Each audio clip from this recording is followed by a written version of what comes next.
Okay, welcome. Anybody here for the first time tonight? You look familiar faces. Chris, yes, welcome. Welcome to anybody joining us first time online. Welcome back, everyone else. The topic tonight is the third aspect, the third factor of the 8 factors, eightfold path. And it's about communication and the karma that we create and how we communicate with each other. Traditionally, it was called speech, appropriate, wise, or right speech. So for the small groups, and I'll talk about that after the meditation, but for the small groups, you can start thinking about and discussing speech. And, of course, a central part of it is honesty. And thinking about honesty, I think it's useful for all of us to acknowledge that we're liars and to just have the humility to reflect on how we probably aren't rigorously honest 100% of the time. And so my question for you is, knowing yourself, your tendencies, are you an exaggerator or a minimizer or a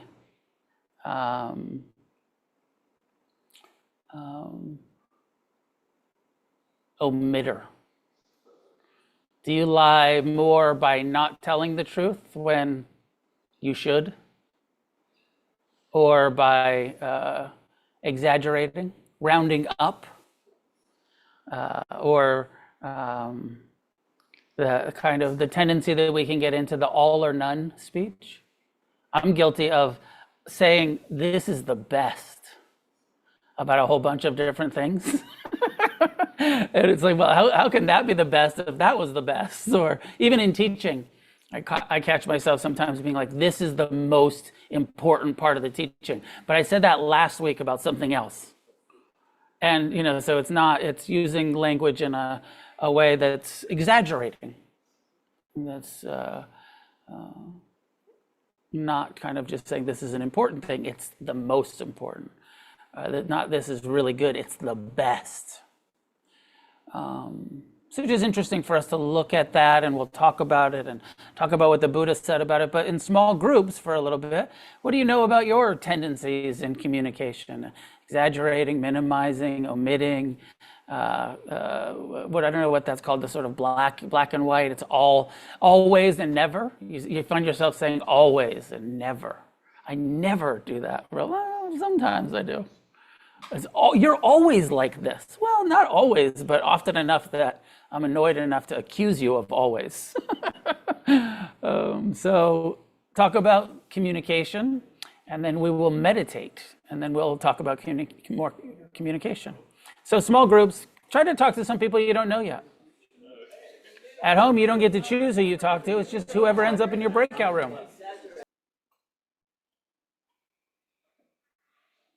Not speaking is a safe way to practice right speech.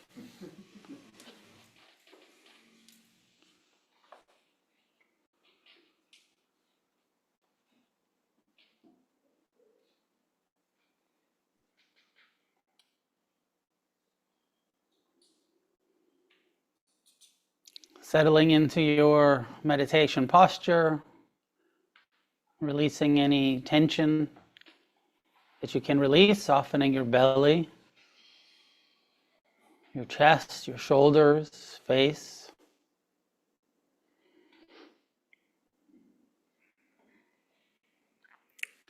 Establishing an attitude and an intention of kindness, friendliness, the intention to accept what's happening in the heart and mind and body, and to respond with kindness, friendliness, tolerance.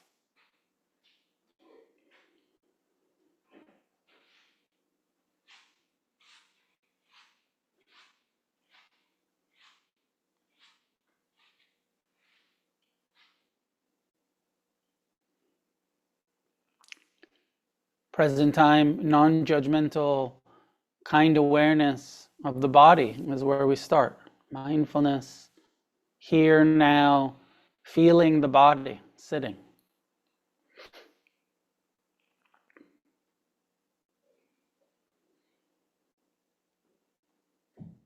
Hands and feet, arms and legs, contact with the chair, the cushion.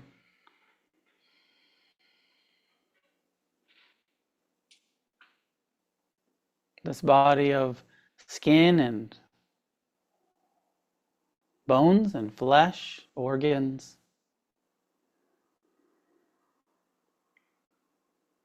This body that breathes all by itself. The Buddha says, breathing in, know that you're breathing in. Breathing out, know that you're breathing out. And if the breath is deep or shallow, just be aware of that without controlling the breath. Awareness, receiving the breath.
Gathering the attention by focusing on knowing whether the breath is coming and going, feeling it, receiving it,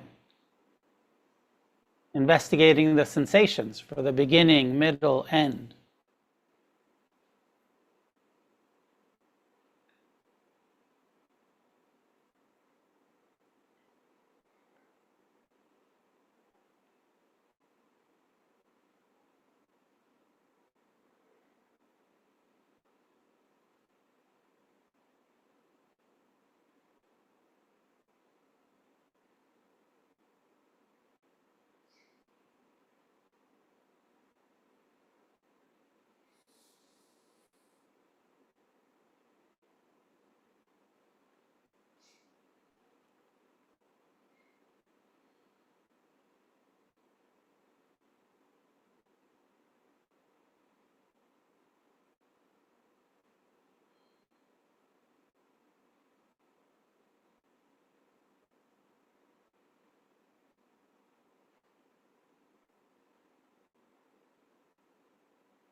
Each time we get involved in the thoughts, thinking about the future, the past, come back to the present.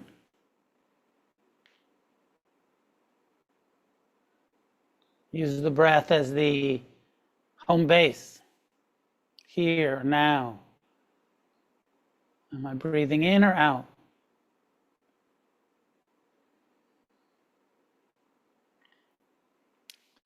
It's important to know that we're not trying to stop the mind from thinking. The mind thinks all by itself. Just as the heart beats, the lungs breathe, the nervous system feels, the mind thinks. We're not trying to get rid of that.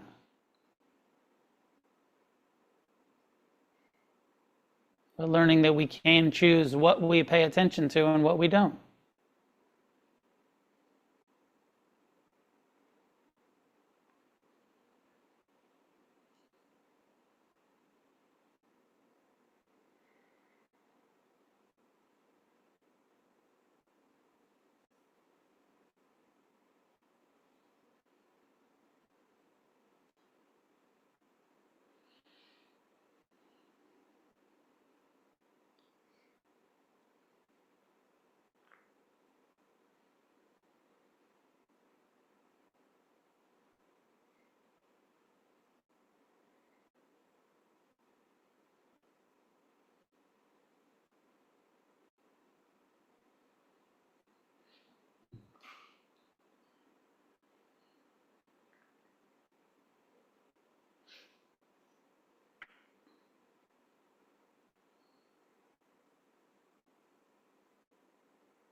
You can choose to keep the practice quite simple sometimes, just investigating the body, sensations, breath coming and going. Well, the Buddha's encouragement in these teachings is to, after some time of settling with the breath, expand, become more inclusive of the rest of your body, your heart, your mind, the sense doors. And begin investigating what's happening, what you're hearing and seeing, smelling and tasting, thinking and feeling. What the feeling tone, what is perceived as pleasant, what is uncomfortable or painful or unpleasant in the heart, the mind, the body. Beginning to see how we're relating to the pleasant and unpleasant and neutral. The craving, the clinging, the resistance, the aversion. With the intention of letting go, allowing, accepting, turning towards rather than away from both the joy and the sorrow.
The simple inquiry is what's happening right now, what am I aware of, what am I paying attention to? How does it feel? And how am I responding to these feelings? What's my relationship to the pleasant thoughts, sensations, emotions?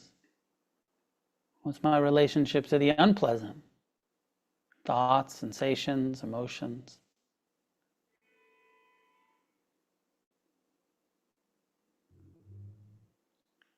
As well as the neutral, that which is felt, known, experienced, but is neither pleasant nor unpleasant.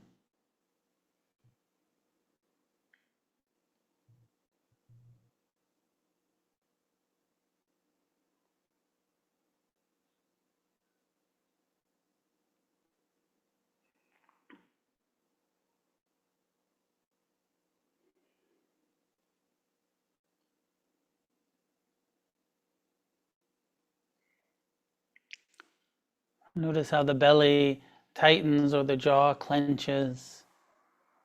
The shoulders begin to rise in response to unpleasantness and physically soften, relax into it.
Learning to respond with tolerance and mercy and compassion to that which is unpleasant, by allowing ourselves to feel it and be with it, be mindful of the pain.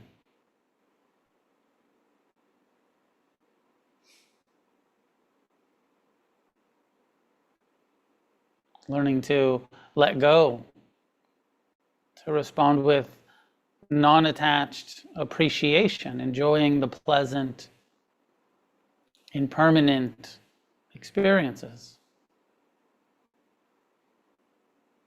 without needing them to stay.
the Buddha's teachings on the path to awakening, to liberation, to freedom from suffering, the Four Noble Truths, the Eightfold Path, this short book based on the earliest teachings that we've been looking at.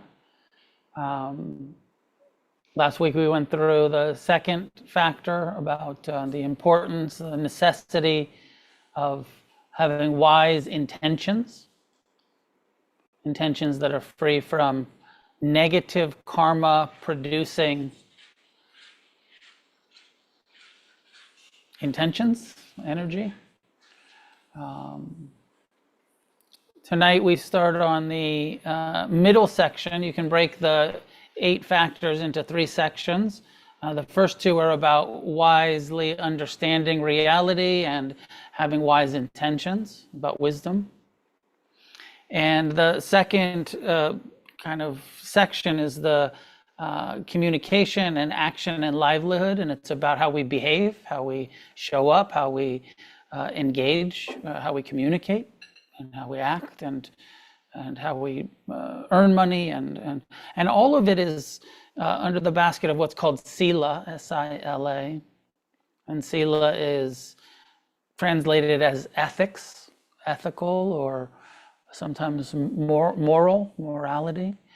And it's all about karma. So much of the Eightfold Path is in the Buddhists' understanding of cause and effect. And if we speak in certain ways, it has a negative effect on us, on our lives, on our karma.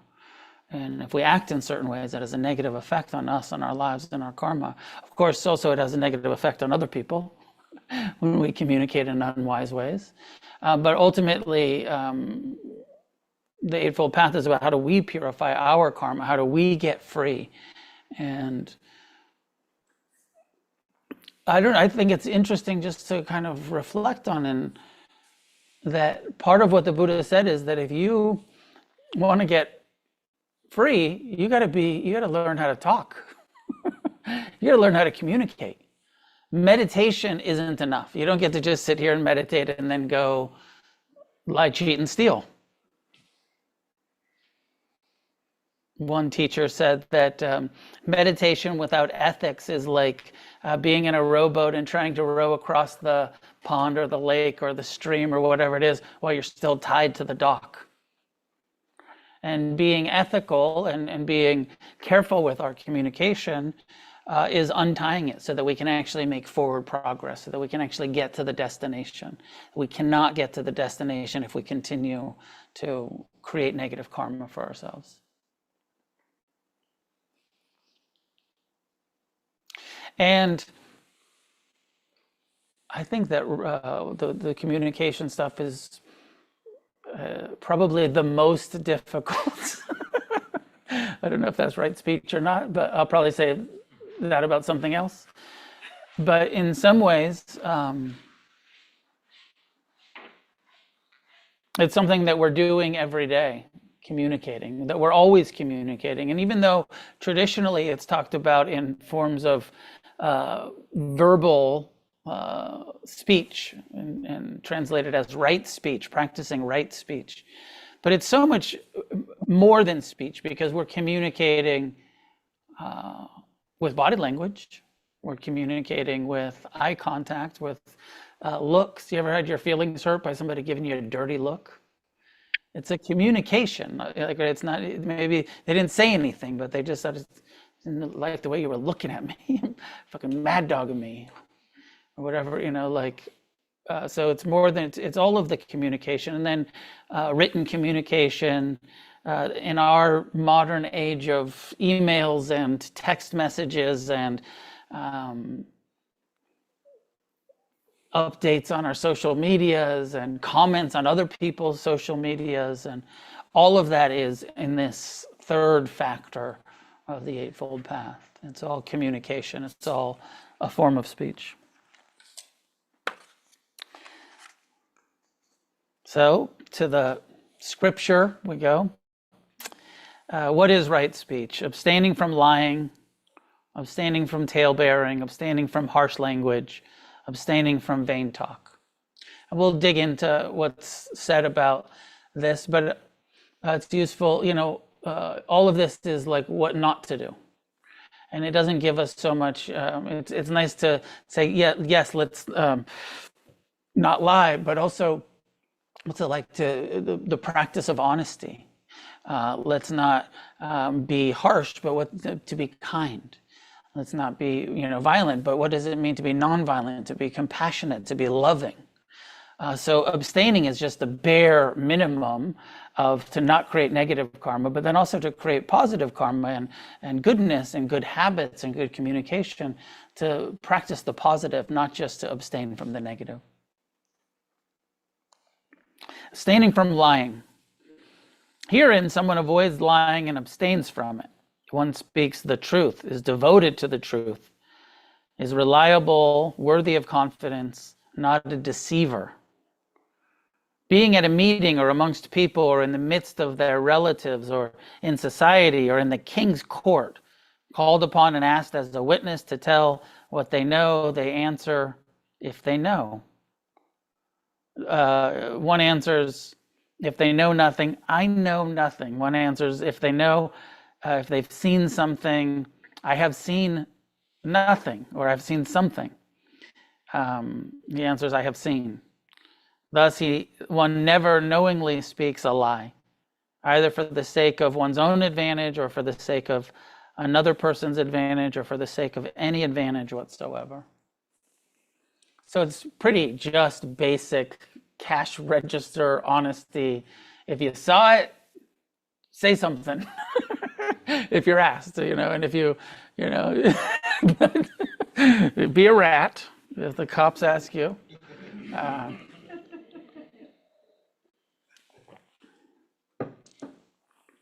I think it's more, I find honesty much more complicated than just that. Tell the truth and don't lie. Like I said in the beginning, all of those levels of honesty around exaggerating. Well, technically, exaggerating is lying or minimizing. Technically, minimizing, not telling the whole truth, kind of is lying or omission. And omission is, I know right when we started to meditate, I said, sometimes silence is a good way to practice right speech, but sometimes silence is lying. When you're in a kind of relationship where not even that you're asked or not asked, but it's just you have the kind of commitment to each other to tell each other the truth. And if you don't tell each other the truth, you omit the truth. You don't get to cop out and be like, well, you didn't ask. So I didn't tell you. I didn't lie to you but it's dishonesty to not tell the truth when we're in the kind of situation where it's appropriate to tell the truth and we choose not to.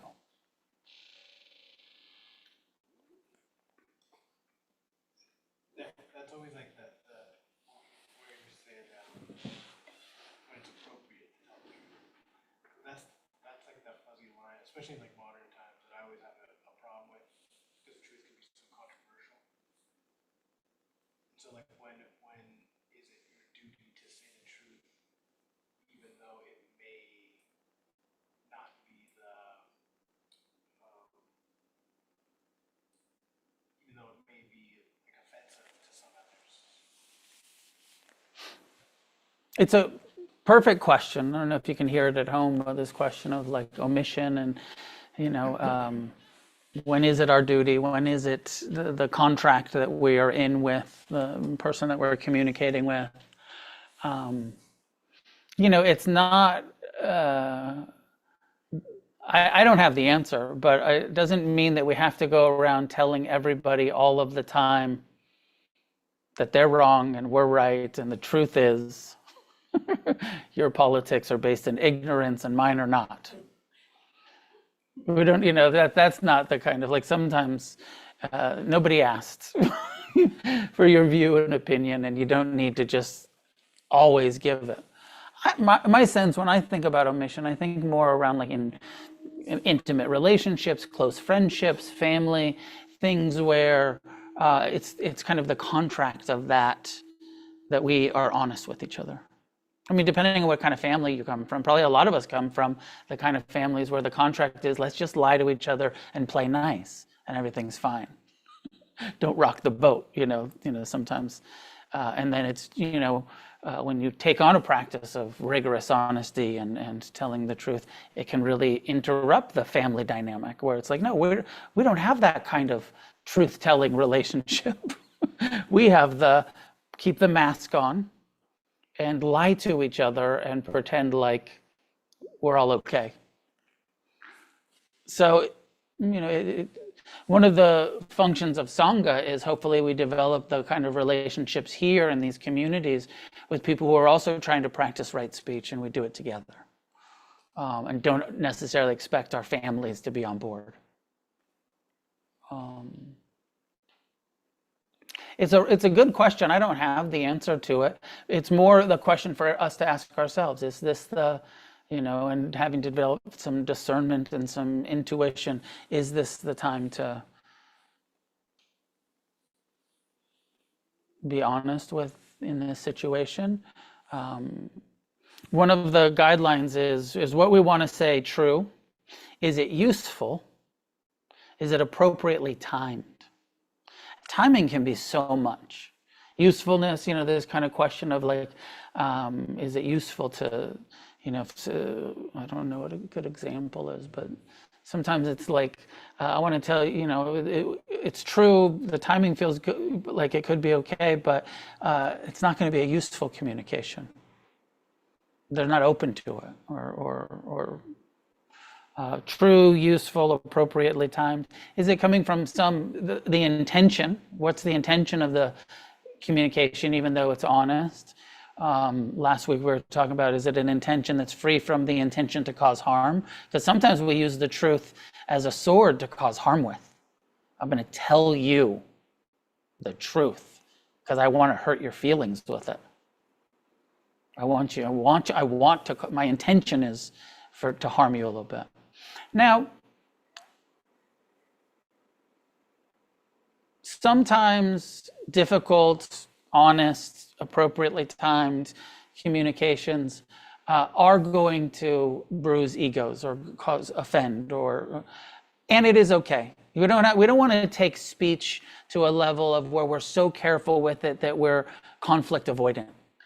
There's a part of this practice of right speech, which is how do we appropriately have conflict? How do we speak the truth, even though you might not like what I have to say, or I might not like what you have to say? It might hurt my feelings. Hurting somebody's feelings, if that's not the intention, and the intention is, it's true, it feels useful, it feels like it's coming from a place of kindness. We don't have to be so careful that we're fake, and that we're being fake nice rather than authentically honest and kind.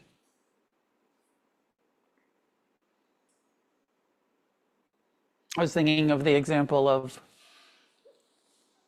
how often I want to lie in order to just make it easier. Like, I was thinking of the example of like when my kids ditch school and then I have to write the note of why was your child not at school, and you didn't want to be like, they were sick, and it was like, they were not sick, they were chilling. We went to the beach. But wanting to, lie because that's an excused absence, this is not an excused absence, and to kind of smooth it over, wanting to not be rigorously honest in those situations. And of course, my kids being like, yeah, just tell them I had a doctor's appointment, but you didn't have a doctor's appointment. And it complicating, it's not as so easy to just lie. And there's maybe a little bit more consequence to saying like, no, I'm not gonna lie. I'm gonna write the note that just says, please excuse them for ditching school. They didn't fucking feel like it. And I didn't care.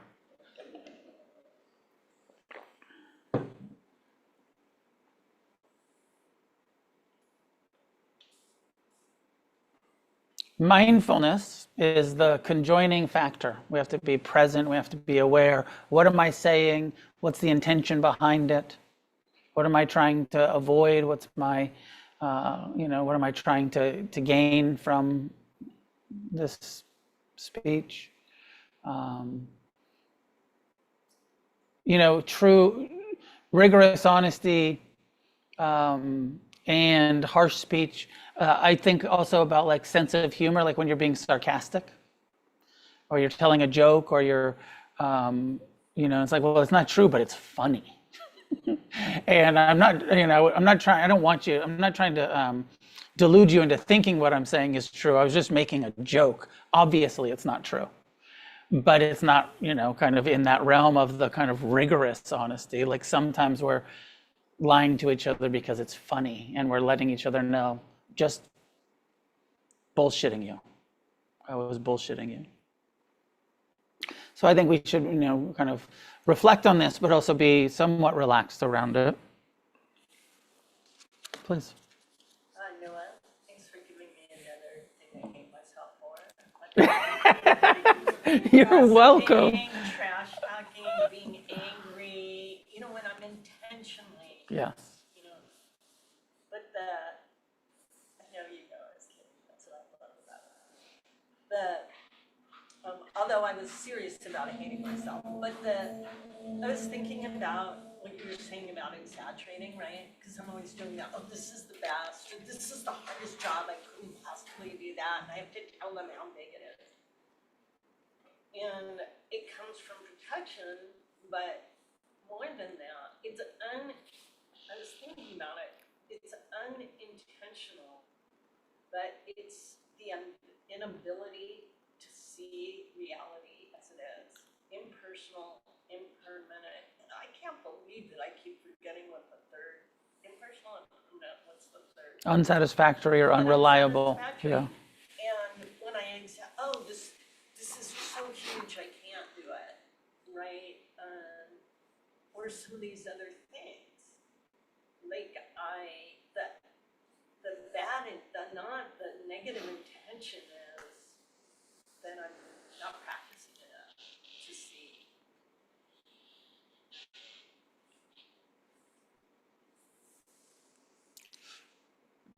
I know you're half joking about another reason to hate yourself, but maybe hating ourselves is the karma of not being more careful with our speech. And then if we're more careful with our speech and really ethical and careful and wise, and actually it won't give the mind so much fuel to judge us. We can starve the judging mind of ammunition by living really ethically. And then your mind can say whatever it wants, but it doesn't have any real evidence. It doesn't have any, I'm not lying, I'm not stealing, I'm not cheating, I'm not doing any of the things that the mind wants to judge ourselves about. And when we are being reactive, and then your mind goes, yeah, you're such a jerk. And it's kind of, you're kind of like, yeah, I actually am kind of a jerk. My mind's not, and sometimes it's right, like, oh, well, if I stop being a jerk, it will take some of that judgment away. One of the places that I have struggled with this as a parent, and other parents probably, is it's sort of a parent's job to lie to your children and tell them that they're going to be okay. You don't want to, at too young of an age, be like, everything's impermanent. There's no such thing as safety. Anything can happen at any time. Life is filled with suffering and injustice, and you want to create a healthy sense of self and false sense of security for your children. And then, because they figure it out themselves, but maybe sometimes, I know with my parents, and my parents were spiritual, my father, my stepmother, my mom, but particularly thinking of my father, my stepmom, they lied a lot in order they believed in lying, actually. I think my father has passed away a long time ago, but my stepmom, like they just sort of, they believed it's better to lie to somebody rather than hurt their feelings. And part of that is that just that avoidance of, I actually don't want to deal with the conflict that it'll create if I tell you the truth. I don't want to deal with hurting your feelings and then me having to feel bad about hurting your feelings. And so I feel like I was raised with a real tendency. Even my father, towards the end of his life, and he was dying, and I was like, what is going on with you medically? Like, what's happening? And he wouldn't tell me. And in some twisted way in his mind, he thought he was protecting me, but not telling me about his terminal situation. Thought I'd rather lie about it, and he let a little bit out, and then later was like, actually, I'm fine. My father called me a couple of months before he died, and he said, I'm dying, come see me. I bought a ticket, and then he's like, you know what, I think I'm not dying. Don't, like, and he died before I got there. And, it's this sort of like trying to protect me from it and trying to protect himself from it, or,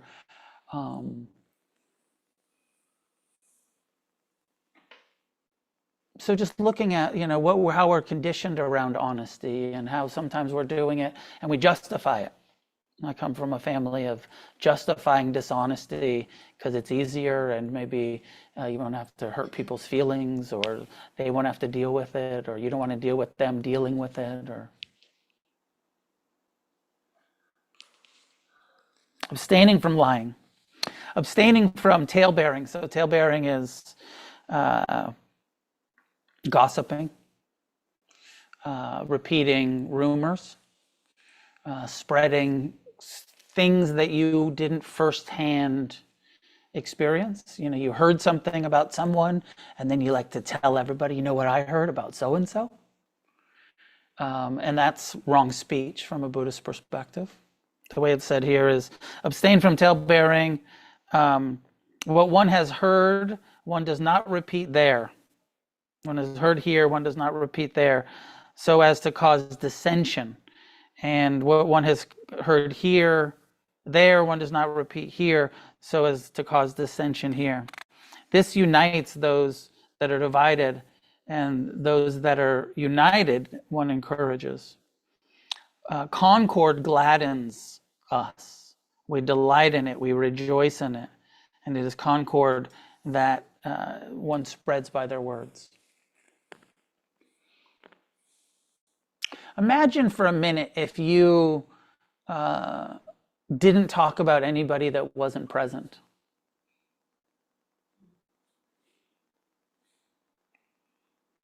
If we only spoke to each other about us in the room, in the conversation. I know I spent a lot of time. Got a call from a friend yesterday I haven't talked to in a while, and it's great to like, oh, what's up with this person? What's up with that person? And, catching up on the old friend group. And we spent most of the time not even talking to each other about each other, but about talking about our old friends, talking a little shit about our old friends. And that is gossiping, that is talebearing. There's some karma in that kind of, what is that function? Do you know that function of that sort of gossiping that makes us feel better about ourselves when we're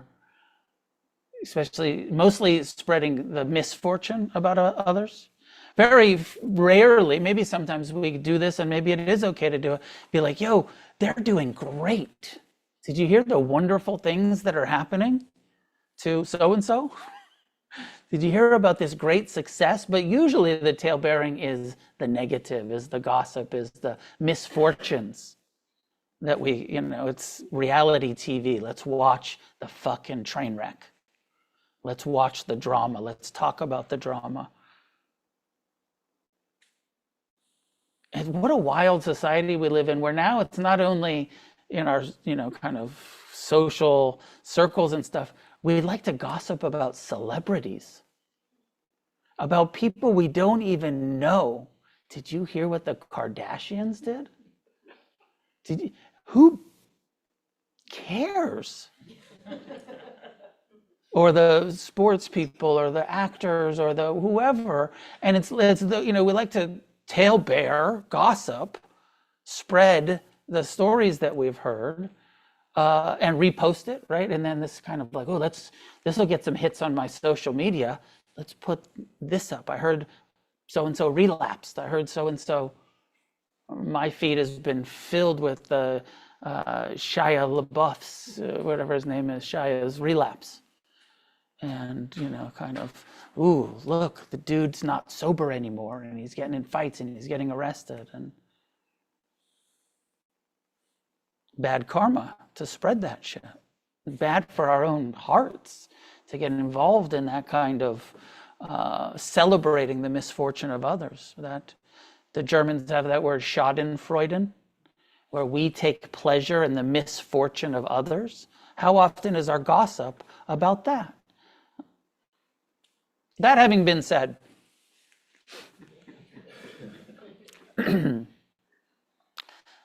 I don't think it's possible to not talk about others, and that sometimes it's actually useful to, like, for instance, I'm in a position a lot where people ask me about different spiritual teachers or Buddhist teachers and communities.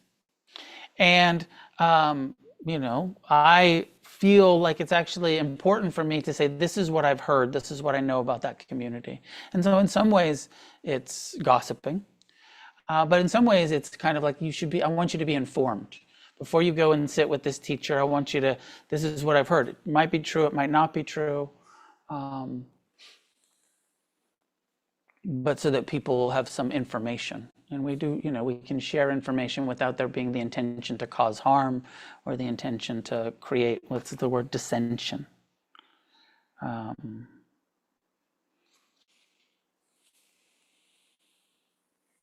But think about part of our speech practice as not gossiping.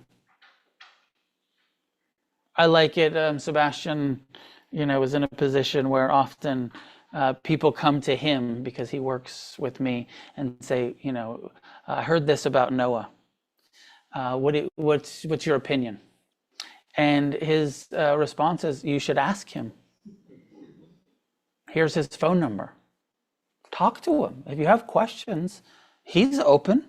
Talk to him about it. And what a different way, rather than talking, kind of like either defending people or gossiping, kind of just saying, like, how about direct, if you have questions about someone, talk to them about it. Ask them. Have direct communication. Abstaining from harsh language. This one sucks. One avoids harsh language, abstains from it. One speaks such words that are gentle, soothing to hear, loving, such words as go to the heart and are courteous, friendly, and agreeable to many. Now, it's good advice.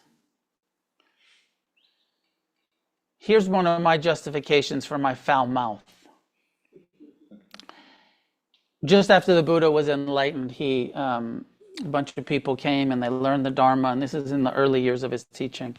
And then there's a teaching that says he said, now go spread the Dharma, share the Four Noble Truths, share the Eightfold Path, share the meditation instructions. And they said, okay, should we keep it in the Pali language? Should we say word for word how you've taught it to us? And he said, no, translate it into the idiom, into the language, into the culture that you're spreading it to.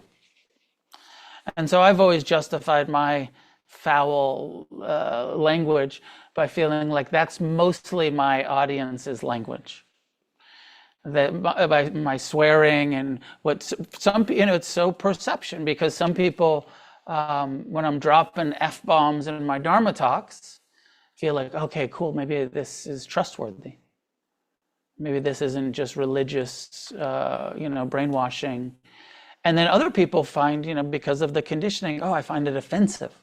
When I used to teach at some of the more mainstream meditation centers, several times we got letters of like, Noah's a pretty good teacher, but he swears in front of the Buddha statues, as it was some sort of sacrilegious, because Buddhism is also filled with churchy, religious people that believe that This harsh speech means you should never swear.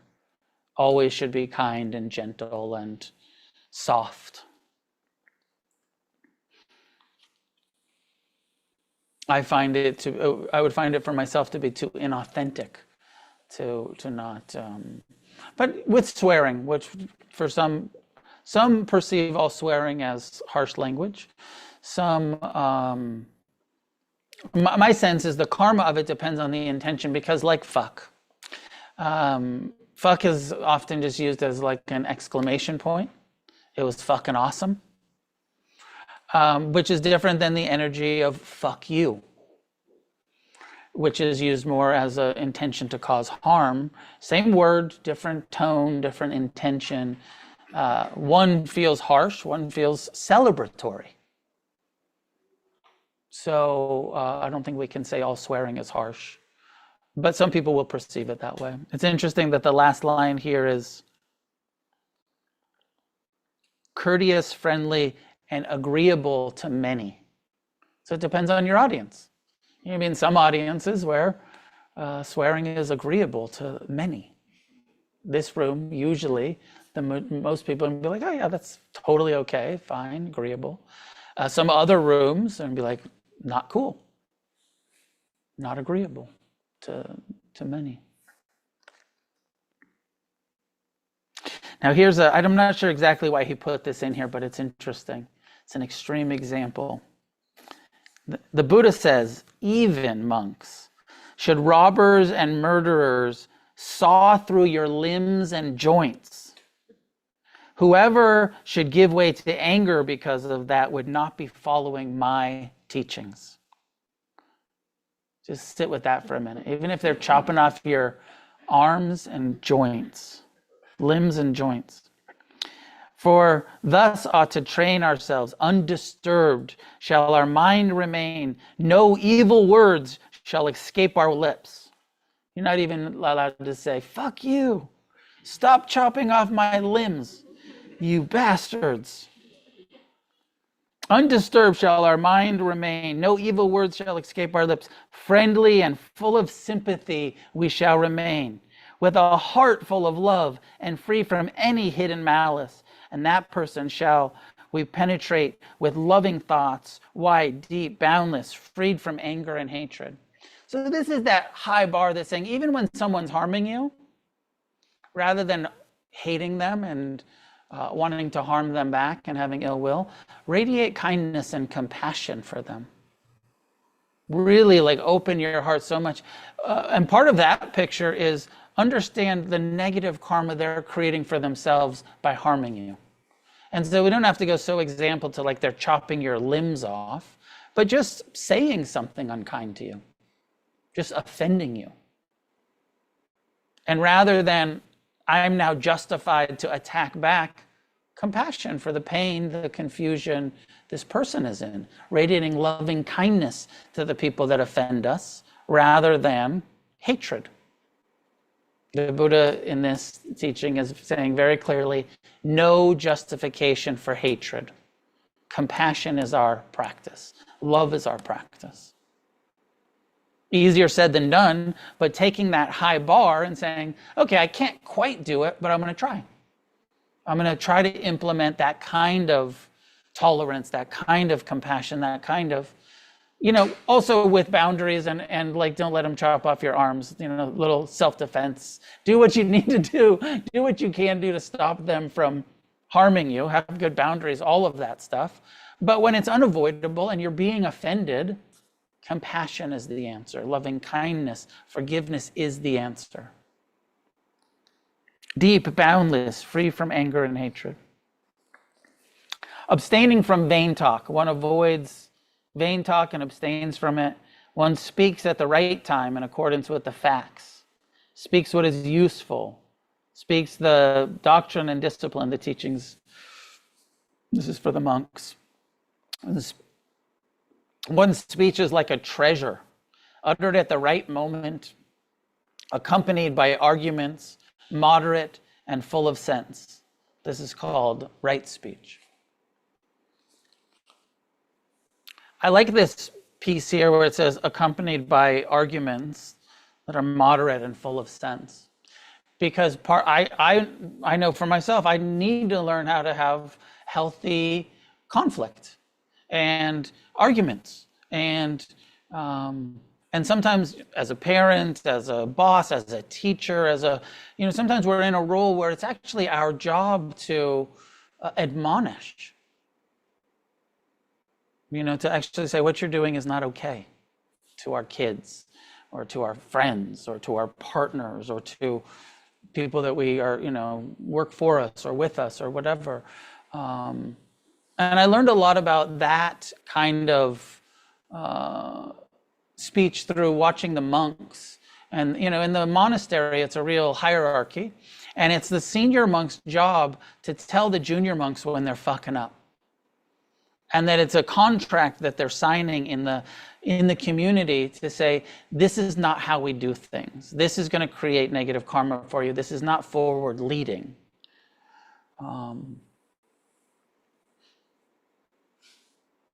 So learning to argue.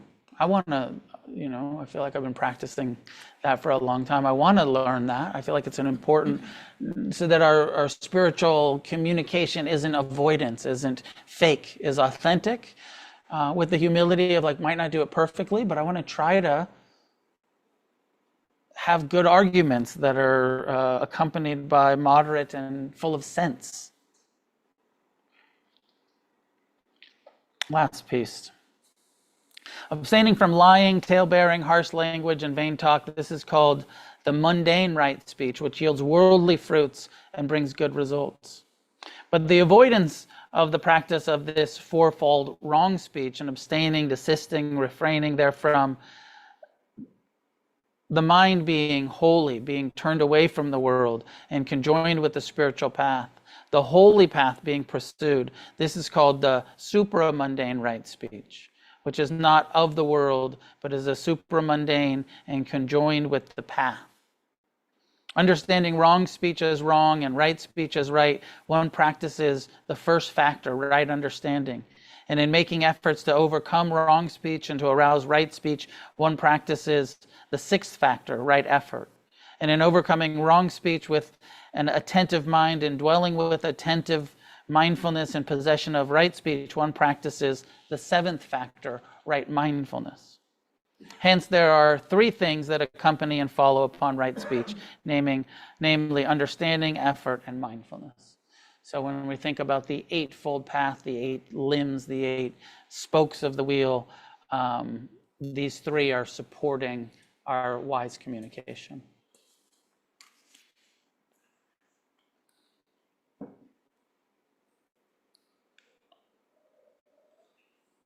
Thoughts, questions? Chase, go ahead. I see your hand up. Jump in.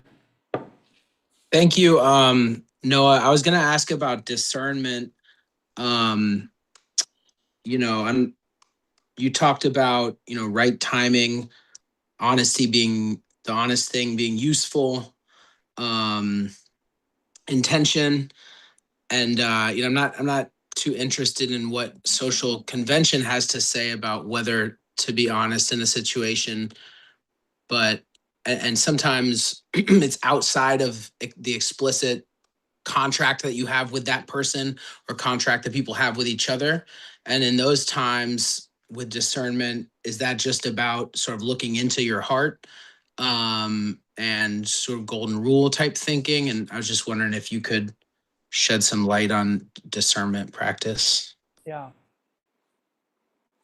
It's difficult to talk about. I don't have an easy metric for it. I guess the model more is like the longer we meditate and the more wisdom we develop, the more intuitively we will discern what is appropriate and what is inappropriate. And the more we're tuned into our own karma, that we'll sort of see like, oh, even though this makes me uncomfortable, it's useful, it's appropriate. And then maybe at some point we'll get to the place where it's not even uncomfortable to have those kind of difficult conversations.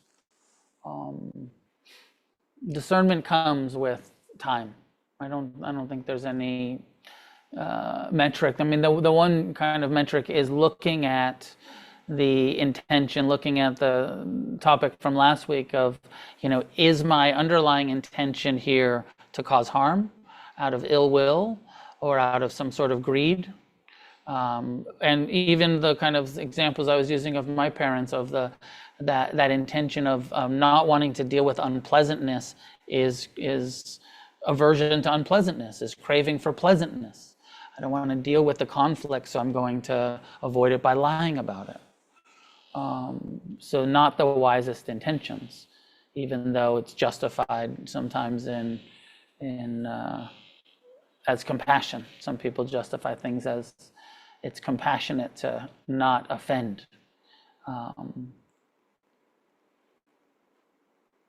So I know that's not a real clear answer, but that's my thoughts. Please, Jesse. I don't know where this comes from, maybe you know, but I was wondering if you heard it before and what are your thoughts on it.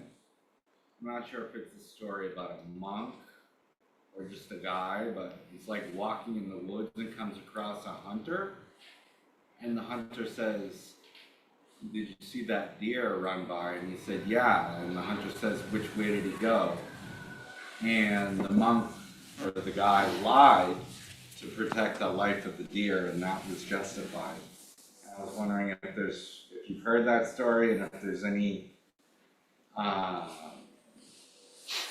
teachings in Theravada about it, or what your thoughts are about it. Could you hear it at home or no? No. So a story that he heard about a hunter or somebody's in the woods, and then a deer runs by, and then somebody comes and says, a hunter comes and says, "Which way did the deer go?" And then the person was it a monk or somebody in the woods that then lies and says, kind of misleads them so that they don't go and murder the deer. Not a Theravadan story, I don't think. Theravadan stories are always kind of rigorous honesty. And so my opinion in that situation is that rather than lying, just say, "I'm not going to tell you."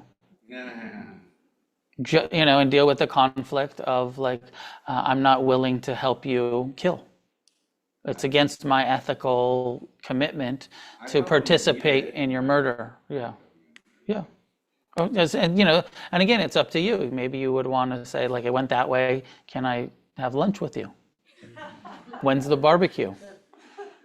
But if you're not going to tell them, just don't tell them, I think would be the right speech practice. Got it. You don't have to say your kid was sick. You can just say they didn't feel like it.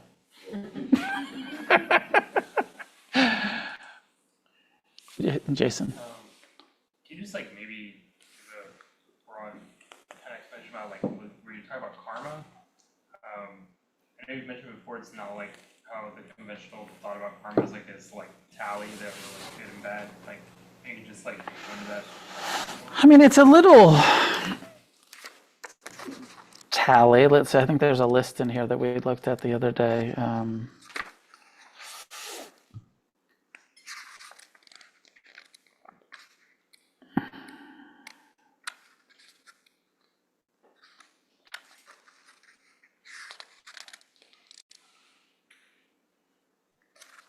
I don't know where it is.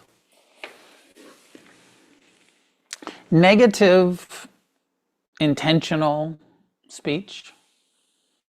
When we say something, we communicate something with the intention of causing harm, or with the intention of sort of, lustful craving, hoping that it will bring us to some pleasure, and that's maybe an unethical pleasure or something,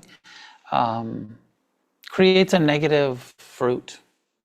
One of the images that's used of it's planting a seed, and but also that seed something will grow there. And when your intention is unwholesome, negative, harmful, there's an outcome from that seed that is planted that will harm you. And then when it's positive, when it's honest, when it's kind, when it's loving, when it's compassionate, when it's generous, you're planting a seed that also will bear fruit that will benefit you. And that we have some sort of hidden, invisible. I mean, some of it's that moral compass, that part of you that feels like when I lie, I feel nervous. Or maybe I feel regret, or I feel shame, or I feel guilt, or whatever. When I steal, I feel, and actually when I give, I feel, taking something that doesn't belong to me doesn't feel good if you're attuned.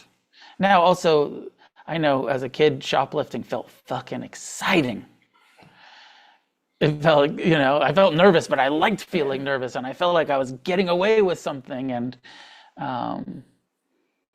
so it's not always the right kind of, do you like the way that feels? Isn't always the right.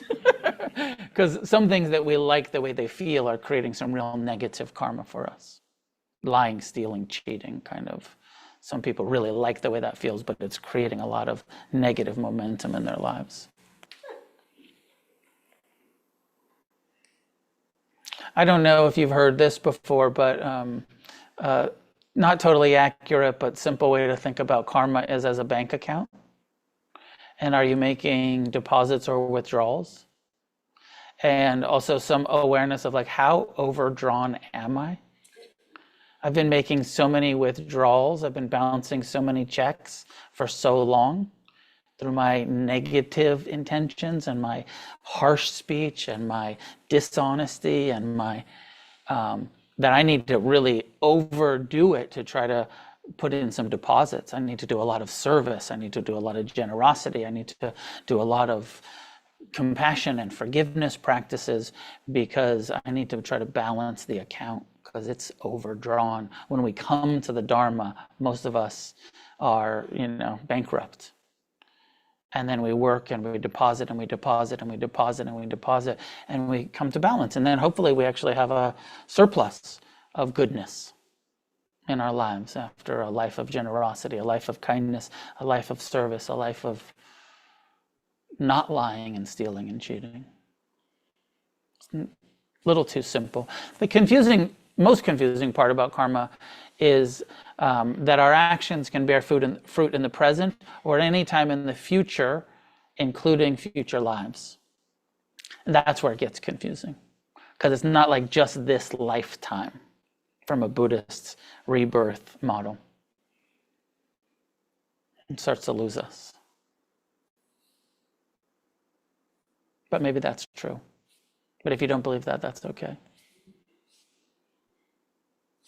So we'll leave it there for tonight. A couple of announcements. Against the Stream Retreat, middle of June. I don't know what the dates are, 13th, something like that. Sebastian, what are? June 21st through the 26th. 21st through the 26th, 5-night, silent, residential meditation retreat. You're all invited. It's local. It's in Palos Verdes. You don't have to travel far. You can just drive down there, catch a ride, 5-night silent retreat. Hope you join us for that. Registration is open. So you got a couple months to figure it out, but the sooner you sign up, the better, so that we know who's coming. And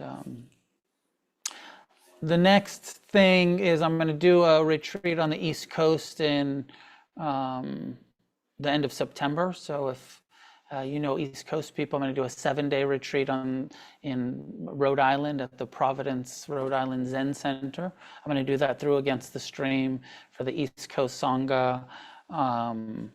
You're all invited, anybody on the East Coast or that wants to come out to do. It'll be the only 7-day retreat I'm doing this year. I'll do the 5-day out here. I'll do the 7-day there at the end of September. We'll get that up for registration soon.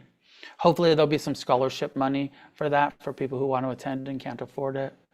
And then I bought my ticket to Thailand for November. I'm going to Thailand November 5th through 20th, and you're all invited to come with me.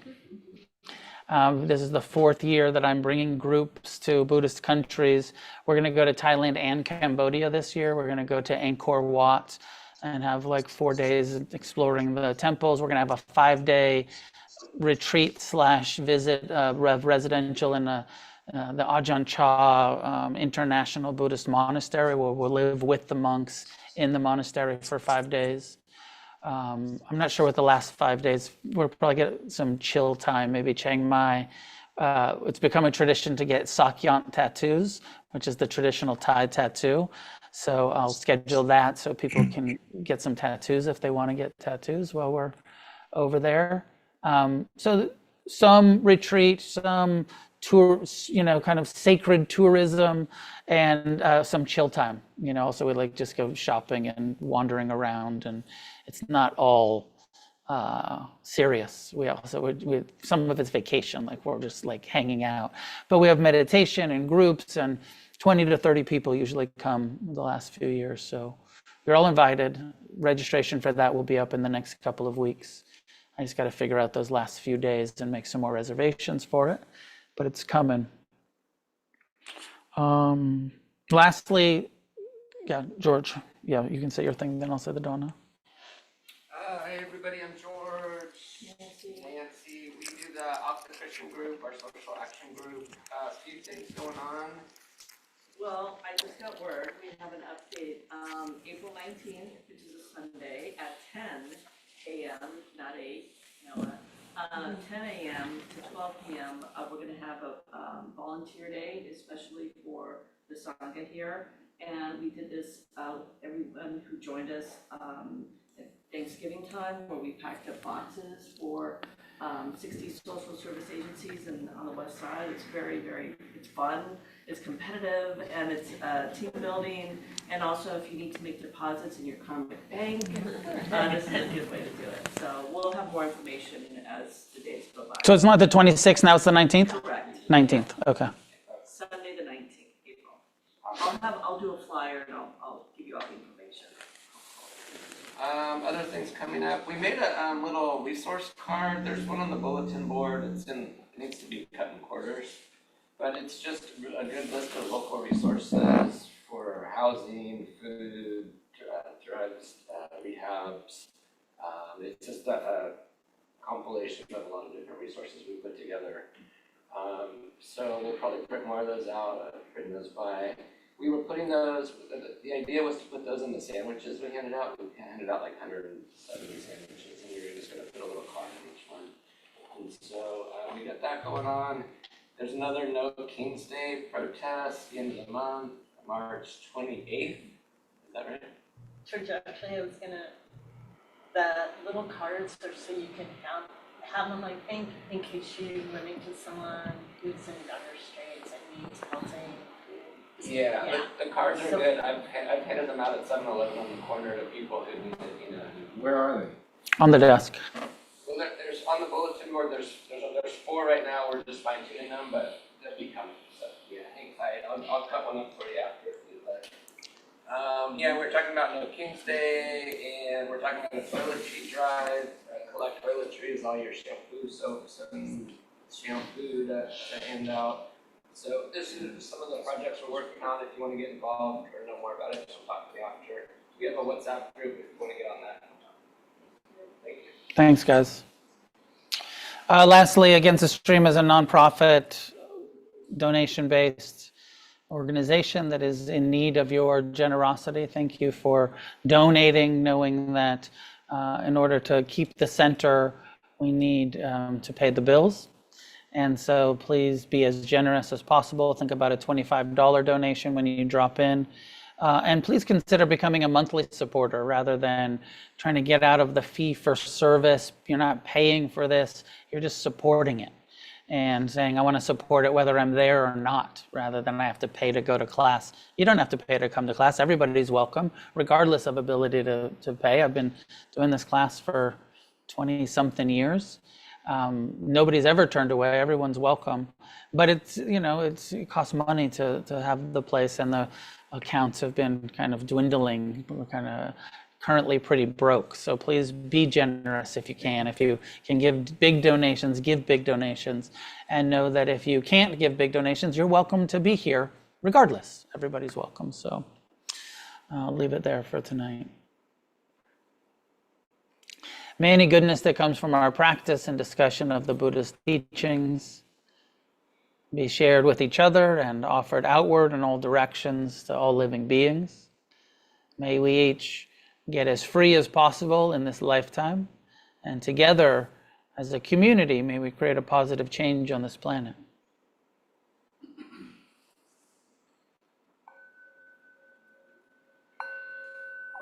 See you next time. Actually, I won't be here next week. I'll be teaching a retreat in Oregon, but I'll see you the following week. You'll have a great sub next week.